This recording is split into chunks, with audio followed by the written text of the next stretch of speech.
In this video, we will discuss what happened to Kennedy Ife after he fell ill and his family determined that he was possessed by evil spirits. Was the Ife family's exorcism a success? Was Kennedy truly possessed, and if so, did the demons leave Kennedy's body? Or did it go terribly wrong? Let's get into it. The Exorcism of Kennedy Ife. The Ife family lives in Enfield, a town in North London. The father, Dr. Kenneth Ife, and his wife, Josephine, describe themselves as charismatic Christians and members of the Jesus Sanctuary Ministries in southeast London. Kenneth and Josephine raised their children to share those same religious beliefs. The family of 8 lived together in a 7-bedroom mansion until August of 2016, when 26-year-old son, Kennedy Ife, began showing symptoms of a potential illness after eating at a Chinese buffet several days earlier. On August 18th, Kennedy began to look weak and started complaining to his family that he had a seed in his stomach. He would later say that it was a python or a snake of some kind in his stomach, and he would need to extract it from the inside. The next day, August 19th, Kennedy began exhibiting more aggressive behavior, resulting in him attacking his family. He would bite his father and attack his 5 brothers. After his mother barricaded herself in her bedroom, Kennedy attempted to charge at the bedroom door to gain entry. The sick man would also go on to speak to his family about the mark of the beast and ask for God's forgiveness. His mother stated that Kennedy was also fighting with himself. In one of the more extreme revelations, one of his brothers said that Kennedy had expressed the need to remove his own genitals. In addition to the father's bite wound, 4 of Kennedy's brothers would receive minor injuries from his increasingly violent behavior. This would be the first day the family put Kennedy in restraints. Kennedy's parents and 5 brothers did not associate these signs of illness as a medical emergency, but rather a spiritual one. Instead of calling London's emergency service 999, the Ifes allegedly decided to use cable ties, handcuffs, and rope to force Kennedy to remain lying down in the living room and prevent him from causing any self-harm. On August 20th, 2 days after the initial symptoms began, emergency services were still not notified as family considered this a domestic issue. However, they decided to seek help from their religious leaders instead. The mother, known as Sister Joe in her church, told the minister that Kennedy had refused to seek help from a medical doctor. In response, church ministers went to the Ife home to pray for Kennedy. One of the first church ministers to go to the Ife home said that upon arrival, he entered the living room and saw Kennedy. He went on to say that it looked as if he was suffering from a fever, but had his phone in his hand and was apparently texting someone. The minister interrupted Kennedy's phone use by saying hi. Kennedy then looked the minister directly in the eye and said hi in response. When asked about Kennedy's condition at the time, the minister said that Kennedy looked tired and unwell, but was not restrained in any way. As Kennedy and the minister prayed, another man entered the room with Dr. Ife. The man with Dr. Ife was also a minister, but from another church. Josephine then asked the praying minister to step aside, as she wanted the other man to take over the prayer ceremony. The man then began praying for God to keep and heal Kennedy.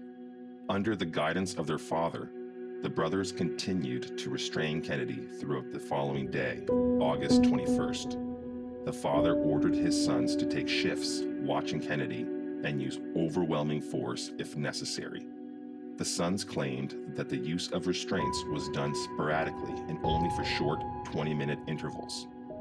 In the early morning of August 22nd, one of the brothers alleges that Kennedy suddenly shot up as if he were preparing to attack someone during a morning prayer. He went on to say that Kennedy started biting at his own wrists, resulting in another period of constraint. At 9 a.m. that morning, Kennedy's brother Harry finally called emergency services after Kennedy had been complaining of dehydration.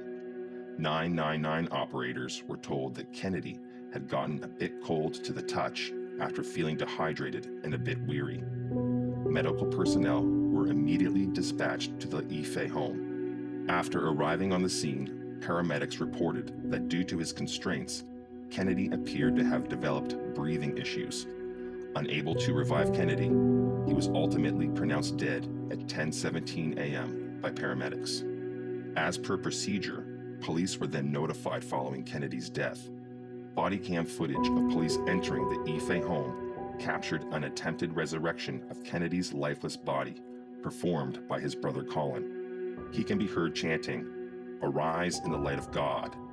He is released right now in the name of Jesus. No corpse shall be taken from this place because there is no corpse in this place. And we call that name back to the land of the living in the name of Jesus." A post-mortem examination revealed that 26-year-old Kennedy had suffered a cardiac arrest.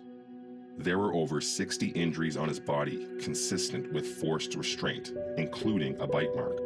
All 7 living family members were later charged with manslaughter, false imprisonment, and causing or allowing the death of a vulnerable adult. All of the Ife family members pled not guilty to the charges, sending the case to trial in February 2019. During the court proceedings at the Old Bailey, police officers stated that they had discovered evidence that the family had attempted to hide. A bag of handcuffs, 379 cable ties, and wristbands were located in a neighboring garden. Other evidence found in the Ife home included a handwritten note that was found on Josephine's bed, containing information about bewitched offspring. The note read, "Anyone who has bewitched your son or daughter, if you feel your child is under a spell, pick up earth and throw it to north, south, east, west for 4 days. After, there will be an encounter." A book was also found in the home titled Anger, Madness, and the Demonic, a book about how to perform an exorcism. Prosecutors contended that the family was guilty of the charges due to their misguided religious beliefs. Nevertheless, the family continued to assert their beliefs as legitimate, that Kennedy had indeed become possessed by evil spirits, and that their actions were justified to prevent any harm to family members or Kennedy himself. Kennedy's brother Roy testified that his reason for hiding the bag of handcuffs and restraints from police was not because of any criminal actions towards his brother, but rather, he did not know if it was illegal for a civilian to own handcuffs. The testimony provided by the family and religious leaders often cited few details, with many of the witnesses claiming they were unsure who was responsible for specific actions taken over the 67 hours Kennedy was restrained. The parents also failed to remember who owned the handcuffs or who brought the cable ties into their home. The minister's testimony of witnessing an alert, unharmed, and unbound Kennedy does not corroborate with the results of the pathologist's post-mortem examination. After a month of testimony, both the prosecution and defense rested their cases. The jury deliberated a total of 4 days before reaching a verdict. Before the verdict was announced, one jury member was seen nodding and smiling at the family as they entered the courtroom. 2 other women on the jury appeared to have their hands held in prayer as the verdict was read to the court. It was Judge Anthony Leonard's duty to inform the court that each of the 7 defendants were acquitted on all charges. We'd love to know what you think. Was the right verdict reached in this case? Leave your thoughts and opinions in the comments below. Thank you for watching our video. Please help by clicking on the like and subscribe buttons.